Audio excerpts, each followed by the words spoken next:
근데요, 진짜 아베는 간이 배 밖으로 나온 거예요. 그래서 내가 오늘 제목을 아베 간으로 한 건데, 이가 얼마나 간 큰 행동을 하고 있는지, 이게 재난 상황에서 이게 할 수 있는 일인가? 라고 하는 그 놀라운 정책들을 시행하고 있어요. 이 와중에 수도 민영화를 한답니다. 네.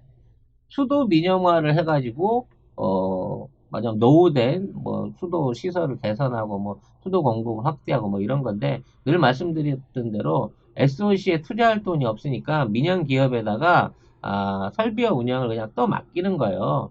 그래서 기본료를 약 8,500원 정도를 모든 일본의 모든 가구에게 다 올려버린, 네. 어마어마한 돈이겠죠, 이 돈도. 네, 매달 받을 거니까. 그러니까 연간으로 따지고 보면 약 한 10만 원 정도를 수도세를 이제 추가 징수할 수 있는 수도 민영화 요금 상승 체계를 만들었고요. 이 이외에 앞으로 수도 개선을 하게 되잖아요. 예를 들어 이제 수도관을 교체한다든지, 뭐 하수관로를 확장한다든지, 뭐 이런 사업을 하게 되면 그 공사를 했던 공급을 그 수돗물을 공급받는 지역에 설비비 명목으로 별도의 요금은 이제 추가로 상승해서 받을 수 있는 뭐 이런 제도들을 진행을 하겠다고 합니다. 네. 그리고 현재 이제 자가격리돼 있는 상태에서 이제 그 자가격리 연장이 지금 4월에서 5월까지도 계속 유지될 걸로 보이는데, 그렇게 되다 보니까 출근을 못해서 돈을 못 받게 되는 근로자들이 이제 생긴 거예요. 문제는 이 근로자들의 월급 명세에 마이너스 통장? 아니, 뭐라 그래야지? 마이너스 급여가 찍혀 나오기 시작했다는 거죠. 즉, 급여를 안 받고 있는데, 휴직 처리가 돼서 급여를 안 받고 있는데, 소득세를 떼요. 이게 이제 그 일본은 주민세가 소득세 역할을 하거든요. 주민세를 떼게 되는, 그러니까 월급 명세가 0이야, 내가 일을 안 해서. 근데 세금 2만 엔이 그냥 붙어가지고 다음 월급 들어오면 그때는 기존의 2만 엔에다가 이번 2만 엔까지 4만 엔 띄어갈 거야라고 하는 마이너스 월급 봉투를 받게끔 만들었다는 거죠. 네. 그래서 이걸 이제 외상으로 쳐 받아갖고 가는 거예요. 현재 이제 무급자들, 이제 지난 시간에 말씀드렸잖아요. 무급자 가구, 1,000만 가구에 뭐 300만 원 가까운 돈을 지원하겠다라고 했는데, 무직자 그 가구들에 대한 급여 지급 방법을 못 찾아가지고 이 돈에 대한 집행이 안 이루어지고 있는 상태에서 지금 아베가 새로 찍어내는 돈들을 가지고 자신들의 이제 기업들, 지금 막 숨이 넘어가고 있는 일본의 대기업들을 살리는 쪽으로 다시 돈을 쏟아붓고 있다는 거예요. 그러니까 사실 서민한테 돌아가는 돈이 사실상 없는 상황으로 유지가 되고 있다는 겁니다. 그래서 현재 그 일본에 이제 감염자가 늘어나고 있는데, 이 감염자들을 안전하게 처리할 수 있는 게 한국식 드라이브 스루나 워킹 스루 같은 방식인 건데, 이 방식을 채택을 안 하고 있는 거예요. 일본은 이게 뭐 자존심 때문이다 그러는데, 이런 방식으로 검사를 많이 늘리는 것 자체를 아베가 적극적으로 막고 있는 상황이라는 거죠. 근데 문제는 이제 뭐 검진을 안 해주고 뭐 이런 거는 떠나더라도 자가적으로 방역 시스템을 갖출 수 있게 기본 물품이 공급이 돼야 된다는 거예요. 그래서 지금 이제 우리나라 예에서도 드러났지만 가장 필요한 게 먼저 마스크고요. 네. 두 번째가 이제 손 소독제 같은 살균제 종류들이거든요. 이 두 가지만 갖춰진다고 하더라도 개인들이 스스로 이제 뭐랄까, 자기 스스로 집에서 지켜갈 수 있는 이거는 할 수가 있는데, 예, 문제는 지금 일본이 이 손소독제를 못 만들고 있다는 겁니다. 우리나라 같은 경우에 이제 손소독제가 엄청나게 많이 팔리고 있는 거는 뭐 지난 시간에 말씀을 드렸습니다만, 일본 같은 선진국에서 손소독제를 만들 수 있는 알코올이 없다. 알코올 원료가. 그래서 지금 이 손소독제를 만들려고 하면 공업용 알코올로 이게 최소 7, 80도 이상이 돼야 이 소독 효과가 있어요. 이게 저순도의 알코올로 갖고는 이거가 이제 제대로 된 소독 효과를 못 낸다는 얘기거든. 근데 이 7, 80도 되는 알코올을 못 구하게 되니까 이거를 도수가 높은 술을 가지고, 그러니까 일본 삭개들 도수를 굉장히 높여갖고 7, 80도 정도 되는 높은 도수의 술을 주조를 해가지고 그걸로 대리로 소독을 해라 라는 방식으로 지침을 내놨다는 거죠. 네. 정말 어이가 없는 대책인 거예요. 아니 없으면 우리나라 같은 데 와서 수입해 가도 되잖아. 근데 그럴 마음은 없고 자체적으로 해결하려고 머리를 쓴 게 독한 술을 빚어가지고 그걸로 손을 씻쳐라 라고 하는 내용을 내놨다는 거죠. 근데 문제는 이 업체가 아베 측근이 운영하는 주류 업체다라고 하는 의혹이 계속해서 일어나고 있는 겁니다. 그러니까 술로 손을 씻는데 이 술을 만드는 회사가 아베한테 적극적으로 후원금을 내던 극우 주류 업체다. 그리고 그 업체한테 그 권한을 지정해서 줬기 때문에 그 회사만이 높은 도수의 술을 만들 수가 있는 거죠. 그거 만들어 갖고 그거 먹으면 자칫하면 사람이 상할 수도 있는데 네. 어쩌자고 그런 그 무모한 대책들을 내놓는지 모르겠고요. 더 이제 충격적인 거는 이 일본으로 이제 외국인이 들어가게 되면 공항에서 의심 환자로 인정을 받게 되면 현지에서 검사를 받아요. 우리 현지에서 검사 나오는 게 일본 현재 시스템 이틀 정도 걸립니다. 그래서 공항 안에다가 일종의 대기실을 만든 거예요. 근데 이 대기실에 뭘 깔아줬냐면 이 올림픽 때 선수촌에 쓰려고 납품받았던 골판지로 만든 이른바 골판지 침대들을 깔아준 겁니다. 이렇게. 그러니까 이게 뭐 냉난방도 없어요. 공원 안에 있는 그냥 통로 같아. 어떻게 보이기로는 이 통로에다가 이 골판지 이거를 깔아주고 여기서 이틀 동안을 기다리게 만드는 거죠. 그러니까 뭐 공항 통로니까 화장실이하고 공용 화장실을 쓰면 되겠지만 이 침구 일부하고 이 골판지로 만든 이게 뭐 프라이버시도 없고 말 그대로 야외에서 노숙하는 느낌으로 이제 이거를 제공해서 이틀 동안 검사 결과가 나오도록 지키게끔 하고 있는데 문제는 이게 공짜가 아니라는 겁니다. 이거를 무려 숙박비를 하루에 17만 원을 받는다고 합니다. 우리 돈으로. 네. 대단하죠? 네. 이거를 17만 원 내고 여기서 이틀 동안 검사를 받는 외국인은 얼마나 빡이 돌지 그 심정은 뭐 이루 말할 수가 없죠. 우리나라 같은 경우에도 외국인이 들어오게 되면 격리 기간이니까 확진까지 갈 수 있는 격리 기간 2주를 하게 되면 그 격리 기간에 관련된 시설들을 제공합니다만 저희 우리나라가 제공한 시설은 제대로 된 침대나 이거 뭐 연수원 건물이나 이런 쪽에 있는 전반적인 제대로 된 시설을 제공하고 10만 원 정도를 받는데 이거는 그 골판지 깔아주고 나서 이만한 돈을 받는다는 게 정말 이해가 안 되는 상황이라는 겁니다. 문제는 공항 안에서 이 쪽잠을 자고 이틀 동안을 검사를 받았는데 이 검사를 받았어도 양성으로 나와가지고 출국 위기가 있었는데 아무 증상이 없는 거야. 재검진을 해보니까 음성으로 나오는 거야. 그러니까 지금 일본 안에 있는 키트가 지금 환자를 가려내는 능력들 자체가 불량품이 많아가지고 거의 50% 수준도 안 된다라는 의료계의 진단이 있단 말이야. 근데 이 공항 같은 데서 오는 사람들은 초기 환자들이잖아요. 이런 초기 환자들에 대한 오진율이 엄청나게 높아지고 있다는 겁니다. 자, 문제는 여기서 또 하나의 문제는 자, 이 골판지 침대를 만드는 회사가 아베 신조의 형 아베 히로노부가 그 회사의 사장이라는 거예요. 그러니까 이 골판지 침대라고 하는 아이디어를 냈을 때부터 애초에 형제가 이걸 해먹기 위해서 아예 이 아이디어를 낸 거야. 근데 올림픽 선수촌에다 넣었는데 선수촌을 쓸 일이 없게 되자마자 이거를 코로나 방역을 위한 일종의 방역 설비로 해갖고 이거 뭐 국가가 사들여가지고 이거를 깔아주고 17만 원씩 노숙 영업을 하고 있는 일. 네. 대단한 정말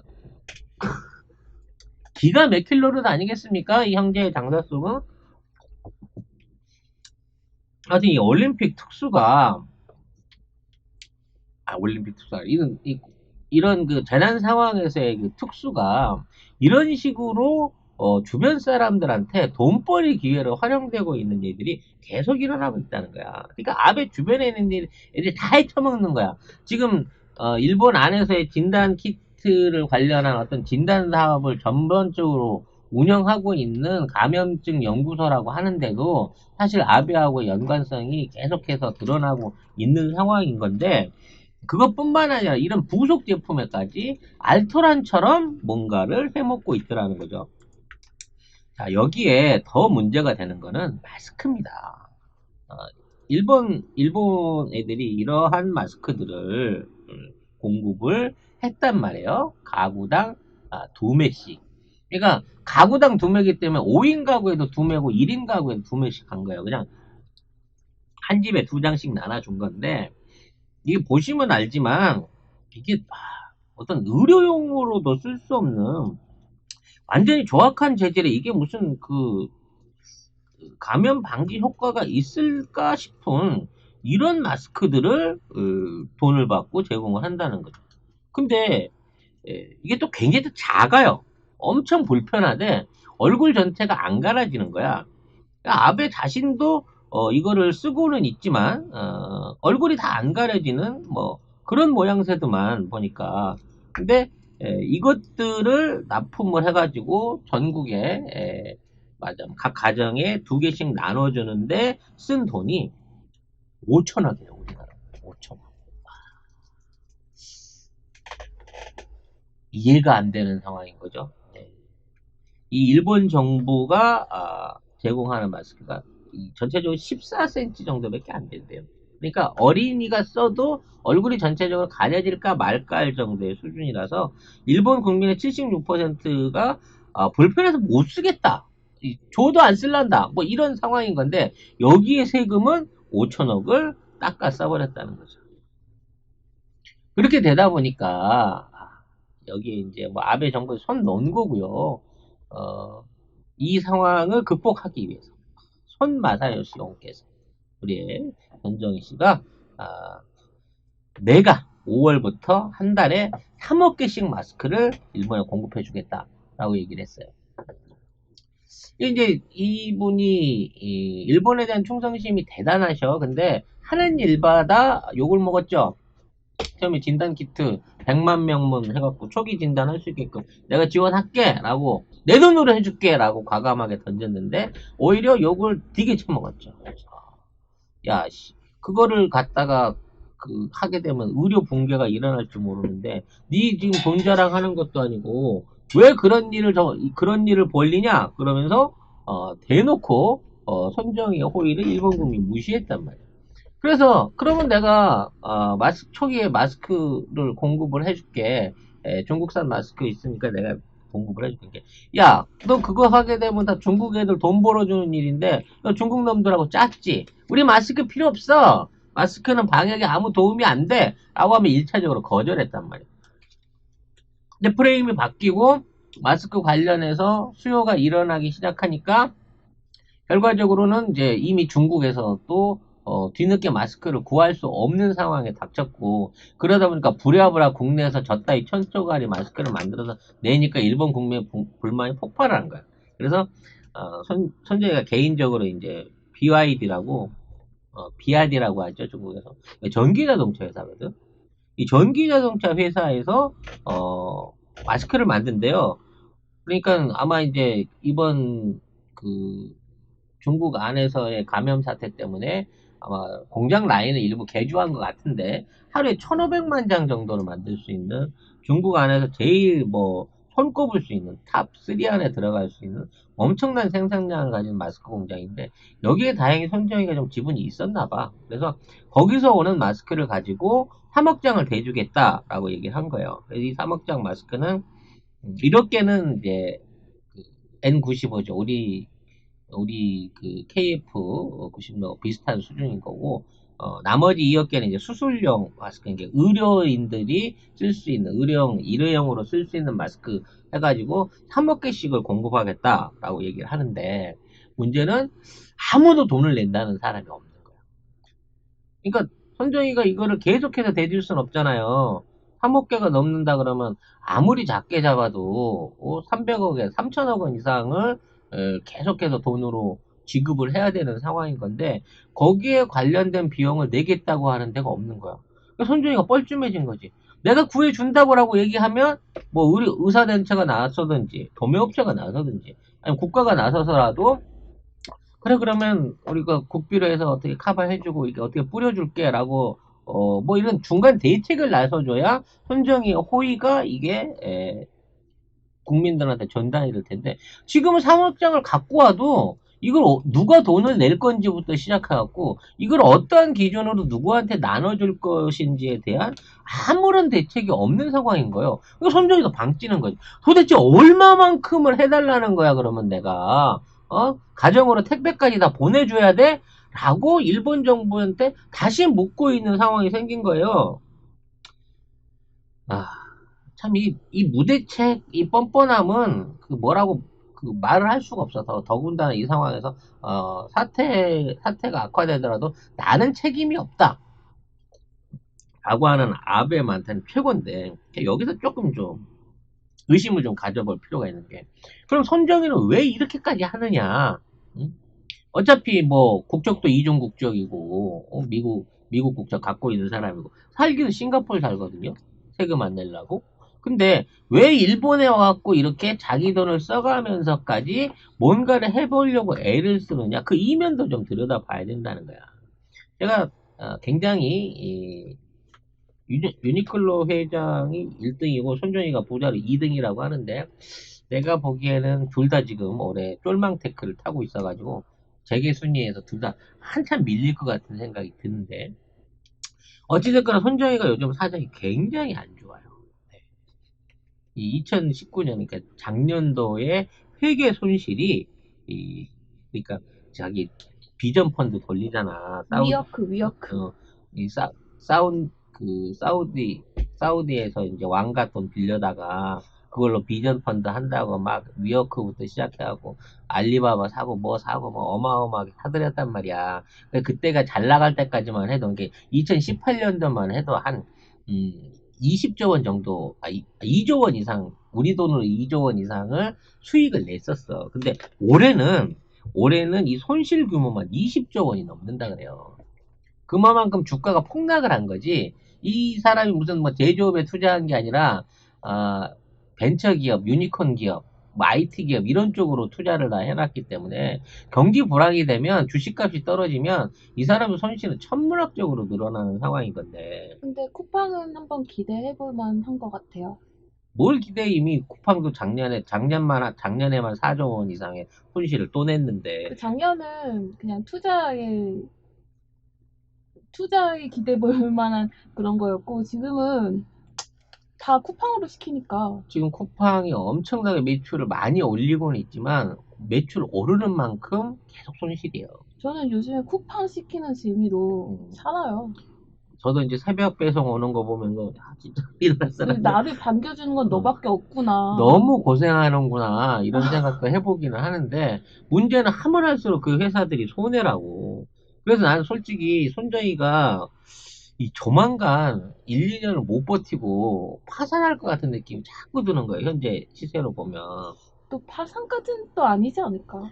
남의 돈 갖고 장사하는 사람은 돈 못 벌면 한 방에 쩐주한테 그냥 수술 당하는 거예요. 그분이 배경이 또 일본의 파친코 큰 선 아니시겠어요? 그건 이제 아버지 때 가업이고, 이분은 그거 지금 무시 못합니다. 전문 투기꾼으로 나선 분이야. 그러니까 세계를 돌아다니면서 부자들 돈을 후려가지고 그걸로 투자를 해갖고 거기에서 이제 우수리를 따먹던 분인데, 이게 경기 좋아서 잘 팔릴 때는 이게 효과가 있었는데, 이 코로나 사태가 장기화돼 버리기 시작하면은 지금 손정희가 투자해놨던 거의 모든 주식들은 하나도 살아날 게 없어요. 그렇게 되다 보니까 손정희의 어떤 사업적인 위기를 일본 안에서 어떠한 방식으로든 어, 다시 되돌리기 위해서 일본 정부에 딜을 요구하고 있는 게 아닌가 싶은 거예요. 그러니까 마스크 줄 테니 대신에 뭐뭐에 대한 사업권을 다오라는 방식으로 일본 정부와 뭔가 딜을 진행하고 있을 것 같다는 생각이 들어요. 안 그러면 이런 돈을 가뜩이나 어려운 상황에서 손정희가 꾸려가지고 진행할 아무 이유가 없고 일본에 투자할 이유가 없거든. 현재로서는. 그래서 손정희하고 일본 아베하고 어떤 그 밀접한 뒷거래가 일어난다고 하면 마스크를 비롯한 여러 가지 그 기본 수급품에 대한 공급은 중국을 통해서든 손정희 라인을 통해서 이루어질 수 있겠지만 내가 보기엔 손정희가 1, 2년 안에 망해서 일본 경제에 또 하나의 폭탄을 던질 수 있는 위기 상황이라는 점을 인식을 하고 생각을 해야 된다는 거예요. 아무튼 이러한 상황이 진척되고 있는데도 일본 정부의 모습은 없다는 거예요. 결과적으로 이 마스크를 받아가지고 나중에 뿌려야 되잖아요. 우리나라에서 뭐 약국에서 뿌리고 우체국에서 뿌리든 정부가 개입을 해야만 이게 정상적인 분배가 돼요. 안 그렇고 그냥 시중에 깔아놓게 되면 이게 또다시 이제 사재기 현상이나 일부 업체가 가격 가지고 장난치는 이런 게 생기기 때문에 공적인 영역에서 혼종이가 제공하는 마스크를 분배할 수 있는 방법을 일본 정부가 찾아야 되는데 지금까지 일본 정부는 그런 모습을 안 보이고 있다. 혼종의 마스크는 그냥 창고에서 계속 썩게 될 가능성이 높다라는 점을 우리가 주의 깊게 봐야 될 것 같아요. 근데 좀 지나간 얘기인데 아까 작가님이 그 골판지요. 음, 그거 아베 지인 찬스라고 하셨잖아요. 네. 근데 어저께 제가 개표 방송을 보면서 느낀 건데 진짜 우리 한국의 기술이 굉장히 많이 발전을 했구나 경탄을 하면서 봤거든요. 뭐에서 그 기술이 있었어요? 막 개표 방송 중에? MBC 봤거든요, 저는. 어, 뭔가 다 되게 휘황찬란해. 그냥 비주얼이? 그냥 뭔가 되게 멋있어. 어, 되게 멋있어. 근데 그거 아세요? 일본은 아직 판때기 있어요. 그 우리 야심만만 때 쓰던 판때기 있잖아요. 굉장히 아날로그틱 하죠. 네. 갑자기 선거 얘기를 하니까, 우리 방송 근데 이게 좋아. 바로바로 근데 가니까. 내가 말하고자 하는 건 그 판때기도 그 지인 찬스가 아닐까? 아니면 그걸 어떻게 아직도 쓸까? 선거의 문제는 일본은 이제 완전 아날로그 선거를 하기 때문에 그 선거의 집계라든지 이런 것들이 다 유선 팩스나 뭐 그거 이런 걸로 돌아가기 때문에 말고도 지금 방송 모두 다 판때기. 그러니까 그거를 전산화시켜서 우리처럼 전광판에 띄운다든지 뭐 IT를 통해 가지고 가상 어떤 화면을 만들어서 올린다고 하는 걸 생각을 못 하는 거고 유일하게 할 수 있는 게 판때기밖에 없는 거예요. 전화 받아서 불러주는 거를 그냥 받아서 쓰는 거지. 그러니까 일본의 어떤 후진성은 우리가 그 생각을 못할 정도로 여러 분야에서 많이 뒤처져 있는 건데요. 어, 골판지로 침대를 만들어서 사람들한테 제공하겠다는 것 자체는 찾아오는 손님이나 그걸 이용해야 될 대상들을 골판지 정도면 니들이 충분하지라고밖에 보지 않는 일종의 차별인 거야, 차별. 어? 지가 친척이 오고, 지가 좋아하는 사람이 오고, 지가 대접해야 될 사람이 오면 그걸 내놓을 수 있겠어요? 트럼프를 데려다가 골판지에서 자라고 침대를 한번 내줘봐봐. 그럴 배짱이 있으면 아베 간이 너 정말 대단한 간이구나 인정을 해준다고. 근데 그럴 마음이 없으면서 쉽게 말하면 오는 손님, 그러니까 올림픽을 보러 오는 손님이나 자기 국민들이나 환자들이나 외국에서 온 사람들을 골판지에 대어도 되는 사람들 정도로 생각하는 일종의 이 선민의식, 차별의식이 결국 이따위 행정을 만들어내고, 그거를 만들면서, 이왕 만들어서 이 사업을 할 건데, 이왕 우리 형이 골판지 사업을 하면 좋겠네, 라고 하는 이따위 아이디어가 연결이 된다는 거예요. 이 골판지가 처음 나오기 시작한 게, 동일본 대지진이나 이런 대지진 재난 상황에서 이게 아이디어로 해서 갑자기 급하게 구할 물품이 없으니까, 옆에 있는 제직공장 창고에서 골판지를 갖다 깔고 잔 데부터 시작된 건데, 어, 이거를 사업화하겠다는 명목으로 골판지로 침대를 만들 계획을 세운 사람. 10년 전부터 세웠다는 거잖아. 최소한 12, 3년 전부터 골판지 침대를 사업을 하겠다고 이거를 계획을 세운 사람, 그리고 그 계획을 세웠던 사람이 아베 형님이야. 그리고 그걸 물건을 받아가지고 선수촌을 비롯한 국가기관에 납품을 해서 받아준 게 일본의 정부란 말이야. 이 안에 얼마나 많은 비리들이 껴있으며 마스크나 나머지 부분 안에서 뭐 자동차가 됐든 뭐가 됐든 군수품이 됐든 아베가 연관이 돼 있는 일본 정부가 연관이 돼 있는 사업 안에서 아베 측근들이 헤쳐먹고 있어요. 어마어마한 비용을 생각해 보면 음. 아, 정말 일본은 이렇게 한 방에 가는구나. 아베 일가들한테 아베의 무리들한테 국가가 이렇게 한 방에 가는구나라는 것을 비교해서 생각할 수밖에 없는 상황이 생긴다는 거죠. 그러면 그 판때기도 충분히 합리적 의심이 간다. 아니면 실제 그 골반지 납품에는 해상이 아니, 그 판때기. 있다니까. 그 판때기도 그 지인 판때기 찬스. 얼마나 하겠어. 아니, 그 지인 찬스니까 지금까지 쓰지 응. 않았을까? 어찌 됐거나 일본에서 이루어지는 모든 광급 제품을 비롯한 세금이 들어가는 사업 안에는 아베 측근들의 연결고리가 있다라고 충분히 생각을 해봐야 된다는 거죠.